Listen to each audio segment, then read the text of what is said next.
Always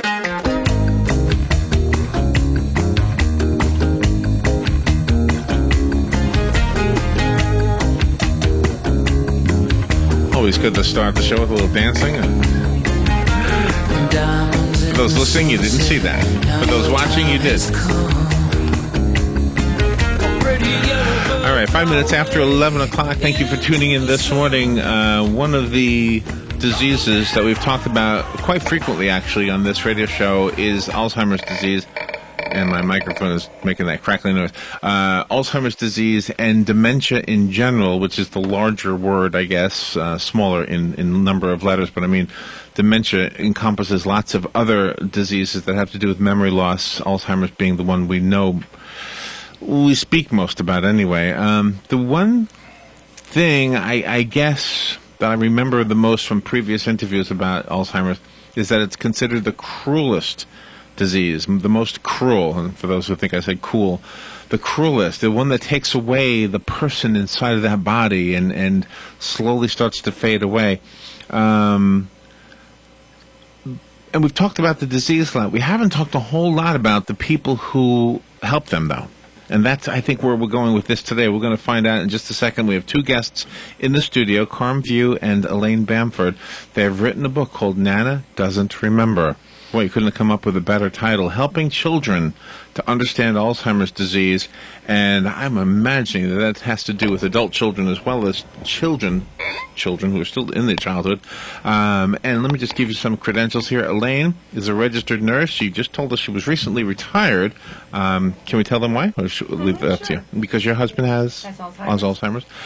She's also a teacher of elementary age students, or you have been. I'm not so sure if that's still the case. Yeah. And Carm View is a behavioral nurse, a trainer of nurses in the field of Alzheimer's care. And together they're here to educate us about Alzheimer's and talk about the book, Nana Doesn't Remember. And I'm going to turn around now so I don't feel so rude. Just making sure I got all my notes, because I have to read that stuff. I can't remember it. Well, good morning to both of you. Good morning. Good morning. Thank you for coming in. Do you work at a facility somewhere in the area? No, I work. It's at the house. You just work at the house now because you're retired. Exactly. And Carm, are you at a facility? No, I work for a home health care company, and I visit families at home. And is the patient or the family of the patient the harder of the tasks? Depends who he's talking to. Oh, really? Well, you kind of touched on it. Since Alzheimer's affects the loved one, it always affects the family, and it affects the entire family. I've never seen just a spouse be affected. It's always the children, the grandchildren. Yeah. Everybody gets involved in this. Let's approach this from this perspective. Mm-hmm. Every disease affects the entire family. What's the difference between the effect that Alzheimer's has and other diseases? I would say it's the length of the disease. Alzheimer's is normally from diagnosis to end 12 to 15 years. Wow. It takes... That's huge. It just keeps going on and on. Mm-hmm. The financial toll, the emotional toll this takes on families. It brings out a lot of dysfunction within the family system. Children have to become the adults become the children. It just spans a lot. And because of the financial toll it takes on families, normally just a round figure, Alzheimer's runs about $60,000 a year if they're within a facility. Is it predictable? Is the progress predictable? If I told you I'm going to bring somebody in here who was diagnosed 7 years ago, mm-hmm. would you already know in advance what that person would probably be like? Is it that predictable? Yes. More than likely, you would see that particular stage, because 7 years is a long time into the illness. But in the beginning stages, when the person... There you go. When the person that is developing the Alzheimer's, mm-hmm. they are getting frustrated because they know they're forgetting, and then they start getting afraid because places that were familiar they could walk to, all of a sudden they're lost, and they recognize that fact, and that's when they start reaching out for help. Yeah, I think it's the caregiver who actually spots that first, because we all forget now and then little things, mm-hmm. like, where are my keys? What did I do with this? Oh my goodness, look where I put that. But I noticed that my husband was having trouble with numbers, and he was always an exceptional man Really? with numbers. Oh, my goodness. He could remember number parts. He used to work for General Motors, and they had bearings. He knew every number, which was usually 8, 10 digits, and he could just spout them off. So when he started telling me his weight was 2,400, I knew we had a problem. Yeah. And I started just gathering all this data, and then finally went to somebody who listened Right, and said, you know what, I think we need to bring him to a neurologist. So he was diagnosed about 16 months ago. And that's one of the key factors also, is bringing a person to someone who will listen. Exactly. And if somebody out there thinks they might have a loved one who has it, and you get a no from the first doctor, please put yourself out there and find somebody else who will listen to you. If you get two opinions that say no, or just, he's just aging, fine, but guaranteed, in my case, I found somebody who was a specialist in the area and who said, it is Alzheimer's. Now, every once in a while you'll hear about somebody, and don't worry, we're going to be fair to the book, guys. That's okay. The book is cute and beautiful. But in order to understand this better, let's talk about the other dementias. If I'm right about this, we're just radio people, so we don't want to pretend we know anything. But the one thing that we've heard is that when somebody has been diagnosed with forgetfulness, I don't even know if that's a diagnosis, but sometimes a doctor will prescribe a pill. Is there any pill that really helps to improve memory? What, in your opinion? All the medications, and there's 4 basically out there, work best in the early stage. I always counsel people, start them now. Don't wait. Alzheimer kills the brain. It's just overall destruction of the brain. Right. Everything that you are is your brain, so everything is dying. I always tell people, start them now. Don't wait till Dad gets to middle stage and then buy time.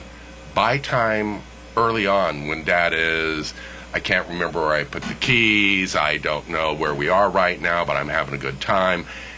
That's when you start the medications. Right. It doesn't do you any good to start them when they're so confused, they don't recognize people, they don't know where they are. Right. They don't recognize the grandchildren. I mean, you're buying time then and keeping some cognitive ability.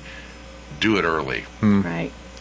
Now, I mentioned that the discussion today was going to be for children who are adults as well as for children who are children. The book, however, is for children who are children. Correct? But if you'll notice, as you read through it, the adult who's reading it understands that the woman in this, the mother, was very well informed about Alzheimer's and obviously prepared her daughter very well. So the fear was taken out of it. And the little girl, in a very mature way, understood what the mother explained to her and approached Grandma in a very respectful way, understanding that Grandma doesn't always remember who she is. Our Grandma doesn't remember what day it is. But the little girl knew enough to be gentle with her, kind, and respect. Now, what are you talking about, Grandma? You know who I am. No, she didn't do that at all. She was taught through her parent. And that's what we're trying to help. Parents get overwhelmed, as I am with my husband with his diagnosis, and sometimes you forget. That little one is listening to everything you say. Yeah, that little one is scared because Grandpa seems awfully grouchy, or Grandma, or Uncle, and they don't understand what is happening. And sometimes you just don't take the time to really sit back, stay back, and understand, oh my goodness, it is affecting, as we just talked about, the entire family. And so with this book, it's hopefully opens up a dialogue between the parent and the child to help them understand that this is what's happening to Grandpa or Grandma, and we need to be gentle and respectful of him. Do the children, the little children, do they have an effect on the Alzheimer's patient? I mean, most people love having children around. Absolutely, but they also have to know that sometimes Grandpa might feel irritated because there's too much noise. Okay. So again, this is where the parent steps in and helps the child to know you can't run up to Grandpa, you can't shout at Grandpa. He's feeling confused. So you have to be gentle with Grandpa. And that does give, I believe, the Alzheimer patient a lot of comfort to know that there's a gentle, loving, caring grandchild that is sitting quietly with Grandpa. And Carm, when you train nurses... There's something up that microphone. Try it again. There you go. It's just short in the microphone. And Carm, when you train nurses, you have got to instill in them they have to be objective, but they have to have that caring nature at the same time. How do you help them have that balance? Well, when I teach families, I always teach, this is how your brain works. Now understand where the problems can be for somebody with Alzheimer's. I do the same thing with the nurses. This is how we work as nurses.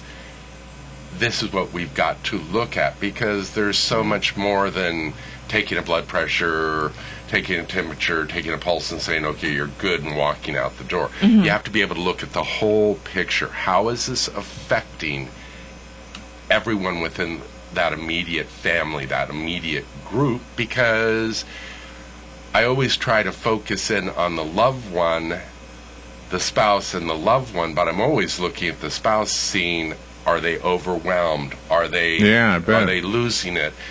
Because the statistics, for all of this, 36% of the caregivers die before the Alzheimer person. Oh, my goodness. Can you believe that? Oh, wow. That's shocking. Oh, wow. Yeah. It's the burden, right? It's got to be the burden. Well, It's so many things. Carm was giving a workshop about 6 months ago. You believe it? We've only known each other for 6 months. And I went to the workshop just looking desperate for help, because I retired May of 2012. By August, I could see I wasn't doing well. I was having trouble coping with the changes I've been seeing in my husband.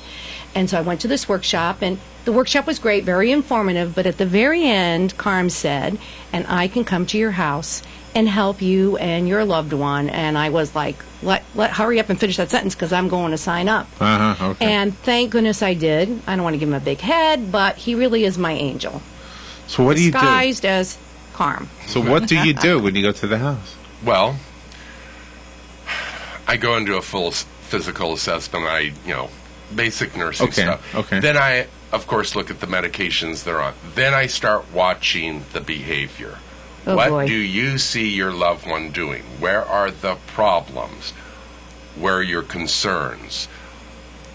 And then, because I've been doing this for 27 years, I have all the little tricks to help the loved one cope with the Alzheimer person, because Right. it's a skill. I mean, like I said, done it forever, so I'm always calm. Drives people This nuts. drives me crazy. So you've seen people decline, I've seen them go from diagnosis to death, yeah. and is it always 15 years? No, sometimes it moves faster. I mean, Okay. the average is 12 to 15 years. Okay. And what do they lose besides? Do they lose their sense of humor? Do they lose their recognition of family members? Sense of humor is one of the first things they lose, because humor is so complex. Getting that little double entendre of what you just said, or Right. being able to put pieces together. That's always part of the problem with Alzheimer's. And it's called stepping, where if I looked at you and said, I need you to go to the lobby, get 4 brochures, and come back, that's a very 1, 2, 3. Big task, right? Yeah. They'd be just you do staring it, at look you. at me, and go, Yeah. okay, and now Right. what? For people with Alzheimer's, Right. they'd get to the lobby, they'd get sidetracked, and then it's, I'm here for some reason. Right. What do I start grabbing? That's when they'd come back with magazines. So Elaine, I have a question And like for I you. said, we all do our wives look at us and say, yo, bud, go into the bedroom, get 3 pairs of socks, and come back. Right. We get to the bedroom, we come back, and they look at us, and we went, socks, hang on, I'll be Yeah. right back. That's normal behavior. That's called selective memory and selective hearing. Yes, we know that one But- very well. We know people But like when, that. for Selective Alzheimer's, hearing. so humor is very complex, except for when you look at old TV, like Lucy, that's slapstick. It's very A-B, A-B. It just leads, Okay. one step leads into the, it's not And are they complex. laughing when they're watching those shows? Yeah, they like those What was the shows. laugh track? Yeah, You but get- they you get a also, hint. Yeah. but also they're working on long-term memory. They're They looking at remember it. something They remember that they it. remember from Yeah. the 50s, blah, blah. Long-term hangs intact. I mean, I've had people that can't tell me where they are, but can tell me where they were in World War II. Clearly tell me what division, we were in the Pacific, Right. I was on this ship, we went to these islands, all the way through. can't tell me what they ate for lunch. Wow. Elaine, I have a question for you. Mm-hmm. It's kind of a personal question, and I'm just trying to put myself in your shoes. That's a phone call. We'll take the call in just a second. But when we get married, the belief is that two become one. Right. So you are a single unit, you and your husband. So as he starts to change, because you are one, you start to change. Correct. You're losing something that made up the whole. Exactly. That is now becoming lesser and less. And when Carm first came, that was the hardest thing, because he kept saying, pick your battles, don't. But when you're a couple and your spouse says something to you, it usually triggers a regular response, like, get out of here, are you kidding me, Right. And now you can't say it like that. He doesn't get it. He just looks at you. Right. He's staring at you. Oh, my goodness. Yeah, it's hard. And, for instance, last night was about 11 o'clock. I got up because Bob was missing. I opened the door. I looked. He's in the kitchen, fully dressed. He's got his cereal put in his bowl, and he's looking on the cupboards. I said, honey, what are you looking for? He says, something to put on this. He couldn't remember at that moment that the milk was in the refrigerator. And I Right. had to point out And that it he's was 11. here. Does he Yes. hear us talking right now? Well, he might. God bless you. And does he Well- know that there's something wrong? To tell you the truth, anytime anybody asks how he's doing, he goes, great. And we were discussing all those medications that we no longer are on, like Aricept and so forth. He said because he doesn't need them. So he's already at the stage where he feels he's just doing great. Right. And that's where the respect comes in. You need to be respectful of him. You should be able to hear the phone call. Okay. Well, you're not wearing headphones, but I you can put them on. might be able to hear through that. Good morning. Thank you for waiting. You're on the air. Good morning. What a wonderful interview. I have, in my job, run across a lot of people who come to support groups for Alzheimer's, and I'm wondering if Elaine can talk about that a little bit. And I also run across a lot of people who say, we aren't support group people. So I'm wondering if you guys could just address that, and I will hang up and listen. All right. Support groups. That's a great question. I can't tell you enough of how important it was to go to a support group. It taught me that laughing about the situation is okay. A lot of people first starting having a loved one with dementia think, oh my goodness, I don't want to laugh at anything he's done. That would be disrespectful. But in a support group where things stay in one room, Right. everybody supporting each other, and sometimes you have to laugh. There is And it helps to laugh. no way you can get through this without laughing. I'll give you an example. This is the support group's favorite situation. My husband, besides having Alzheimer's, has a little obsessive-compulsive disorder. Okay. Doesn't help, let me tell you. So we're moving some furniture around, and there was some dust behind the TV in the entertainment unit. And, of course, I said, oh, there's dust. He said, oh, my goodness, that's disgusting. But off he went. I didn't pay any attention to where he was going. So I'm moving along, and I get in the kitchen. He's coming through the garage with an extension cord, one of those big, thick orange ones wrapped Right. over here, Right. and a leaf blower strapped to his chest. Oh, good idea. I So hate I'm dusting. like, Good idea. Honey, I don't think you can do that. Well, of course, everybody in the support group was hysterical because somehow they can relate to that. They Yeah. can relate to it Yeah. because something, maybe not exactly similar, because that's kind of off the wall, happened to them. And so we share. Wow. And that support means everything to us. As a matter of fact, I met a very close friend. We are really close now because her husband and my husband both has Alzheimer's. So we go to lunch. We laugh the entire time. People think we're a little off, but we come out rejuvenated. Wow. You know. What happens at the very end? Are they so far gone that you can't even? There is nothing any funny anymore. Is that? No, that you're right. You're absolutely right. And Carm might want to talk about the end. End-stage dementia, they're not moving. Remember, whole brain's affected, so their balance is gone, their ability to walk is gone, their ability to eat is gone, their ability to swallow is going. They basically waste away, slowly but surely. In nursing we call it failure to thrive, because they're not thriving. They aren't there. The part to Alzheimer's, I always tell people, it's like the cruelest joke. The package is there, you open it up, it's empty. Oh. Is it? I mean, I don't mean to guess spirituality in any way, but does it seem like they are gone? Like they're deceased, but they're just still living at the end? You are mourning throughout the entire thing, because when you first find out, you're mourning because you're losing your best friend. Yeah. And then as he progresses, and I can see that progression, now I'm mourning again. There are little things that he does that I just, cry inside because it's not the man I married. And now I know I'm going to have to mourn again when he passes. But it's not a selective disease. I mean, this affects men and women also. Oh, it's a great disease. It doesn't care if you're black, white, Oriental, Indian. It's a It great doesn't disease. care if you're, if you're male or female. It doesn't care what your religion is. It's a great disease. I mean, it affects everyone. We've got 4.5 to 6 million Americans right now diagnosed, and that number's low. And that's just Alzheimer's. That doesn't include stroke, dementia, Lewy body, frontal temporal. There's a bunch of diseases that all affect the brain. Does it ever come in waves? In other words, are there moments when he appears like he doesn't have Alzheimer's? Every now and then we'll have some days where he's a little more alert, and I embrace those days because, of course, we're enjoying the moment. This weekend was great. He had a good time. We laughed. We had some connections. But then there are times... Are you parents? Is he a dad? Yes, he is. So were the children around? They live in Connecticut, but his daughter called and they had a long conversation, which was great. Wow. And you just embrace those days because they're far and few between. Are you nervous about him sitting out there right now? A little bit.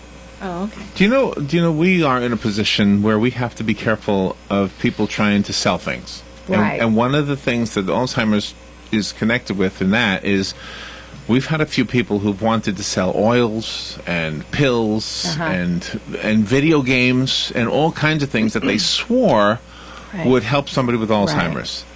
We usually say no to them. Right. In fact, I don't think we've ever said yes to them, although we have had some doctors who they weren't trying to pull one over on us. They were just reporting what they read, and these were respected doctors. Correct. Who were giving us information they believed was real, and we don't. How do we know better? One of them was coconut oil. We were told coconut oil would work. Been there. You've done that. Been there, done that. And I'm guessing you've both seen that. And I guess our point is that we are very reluctant. You have to make a living, so you have to take money. But we've always refused it. There's been a couple times when I've encouraged the salespeople, don't sell that to that person because it's you're putting us in a position we're going to seem like we're endorsing something. We have no clue. I understand. Because of the nature of the disease, the three cruel realities of Alzheimer's. 1, it's killing the whole brain. 2, it's progressive. There's an early, middle, and a late stage. And 3, there's no cure. Those are the 3 cruel realities. People will hang to anything they can. I believe that. I started a long time ago, and that fine medical journal, the Reader's Digest, told everyone that ginkgo biloba and high amounts of vitamin E was a definite cure-all for Alzheimer's. That was over 27 years ago. It didn't do any good. It raised blood pressure.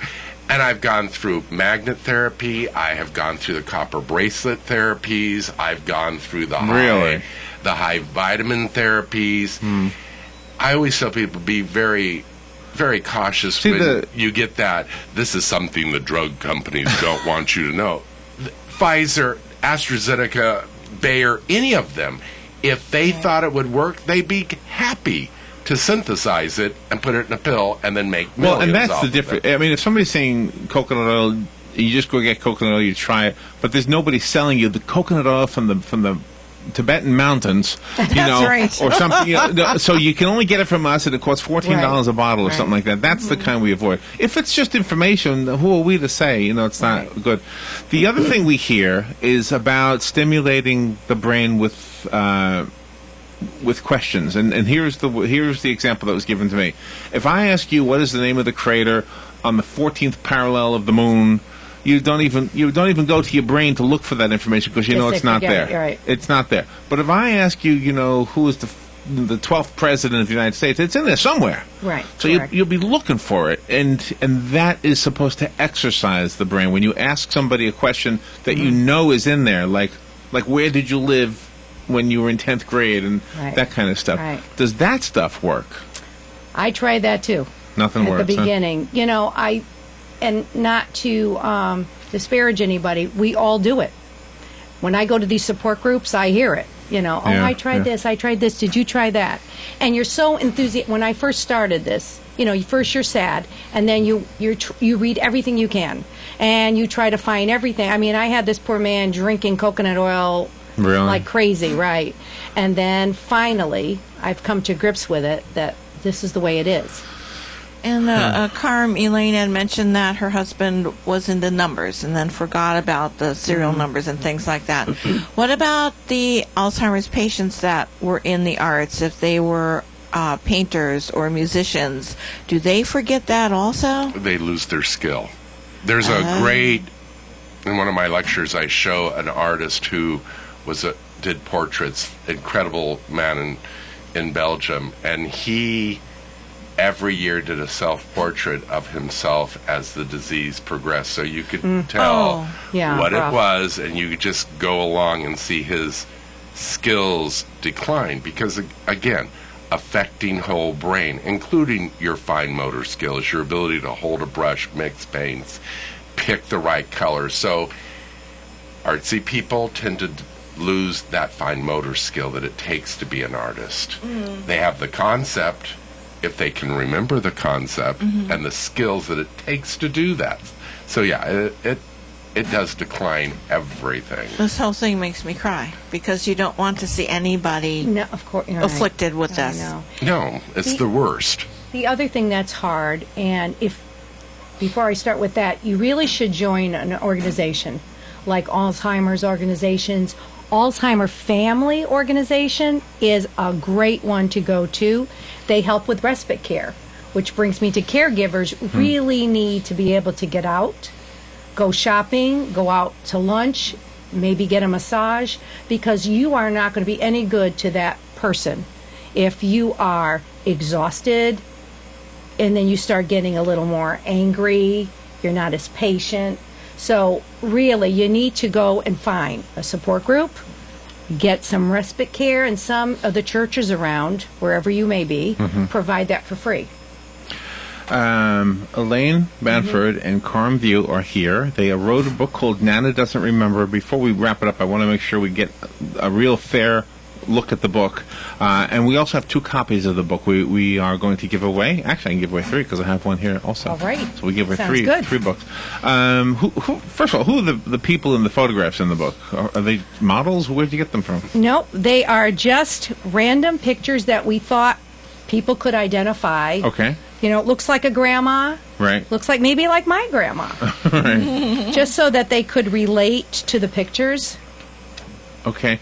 Do the children who comprehend... have you tested it, by the way? Have you had children read it? I have grandchildren. And as a matter of fact, they just lost a great-grandma who had Alzheimer's. So this fit the bill for that situation. And it just is... Children are very resilient, and you really have not cut them short. They understand everything. When I taught first grade, those kids who were suffering for some reason at home, dad was very sick or a grandparent, they would come to school and you would know it. You could see it in their eyes. You could see something was wrong. And what we often would do would call in the parents and the child and try to brainstorm how we could help them deal with that, whether it would be through a journal or just opening up communication between the parent and the child. So with that understanding of kids are so sensitive, and then it really does work because the child now is validated about their feelings, and they then start writing in their journal, and people are taking them seriously. So don't sell them short. They really do care and want to help. What we normally do with authors, I almost forgot to do with the 2 of you because we're so involved with this, with Alzheimer's and with the discussion. We do have 3 to give away, so if you would like one, call me and we'll put your name on one of them. But the rest of us have to go buy it. There's only 3 of them here. How do we do that? What's the best way? Right now we have a new website. If you go to your browser and type in this, it'll work. Right now we're waiting for Google to pick us up. So go into your browser, put www.helpingchildrencope.net. Okay, helpingchildrencope.net. Net. And that's where you can buy the book. Good morning. You've got one of the books. Who's this? Oh, it's Michelle Shearer. Michelle? Yes. Okay, are you calling for the book? Yes. Yes, okay. And do you know where we are? No, that's what I was calling to find out where you're located. Okay, well, we're in the Cascades office complex at 1515 East Silver Springs Boulevard. Oh, okay. I thought you had moved. Not yet. No, we're getting ready to soon, but not yet. Oh, okay. Okay? All right. So Thank you. we'll put one with your name on it, okay? Great. Thank you. Thanks. All right, and let me take another call. Good morning. You've got one of the books. Who's this? I had to turn my radio down, thank you. I'm sorry, who's this? This is Alan Bauman. Alan. Okay, Alan, you've got one of the books also. Thank you, sir. Now, did you say it's 1515 Yes. Silver Springs? That's not far from downtown, is that correct? It's on the east side? Probably about a mile, and it would be on the north side of the boulevard. On, do you know where the Cascades office complex is? No, sir. I've only been in town a year. Are you east of downtown or west of downtown? We would be east of downtown. Okay, good. No, 1515. On the north side of the boulevard, yeah. Okay. So I have your name on one of the envelopes, okay? Thank you, sir. I greatly appreciate your programs in the morning. Thank you. All right, and we do have one other book if we have somebody else out there who would like it. Elaine Banford and Carm View, you guys are doing an amazing job with you've dedicated your lives to. Well, it felt like a good combination. Here I have a behavioral nurse, and I was always ready to teach and write books. So what better combination? So is this the first book for the two of you? Yes, and we're going to be writing more, so they'll be on that website when we're ready. All right. And Carm does have a book that gives a caregiver lots of information that we'll be putting up on the website soon. So stay tuned for that. Well, good luck with your new venture. Well, Sounds like something new for the two of you. Thank you. Appreciate it. And you know what? And the one thing we know for sure, when somebody takes their area of expertise and puts it in writing, you don't know how many people you're going to help, and that's probably more than you'll ever imagine. So we sure hope that we help somebody. Thank you. If anything we can do to help, let us know. Thank you very much. It was a joy to be with you. We will take a little break, and we'll be right back. Habitat for Humanity of Marion County is a ministry dedicated to improving lives by providing affordable and decent housing. Help them help others by visiting the Habitat for Humanity Ocala home store on Northwest 27th Avenue. To schedule a donation, give them a call and they'll come and pick it up. For more information, visit habitatocala.org. Habitat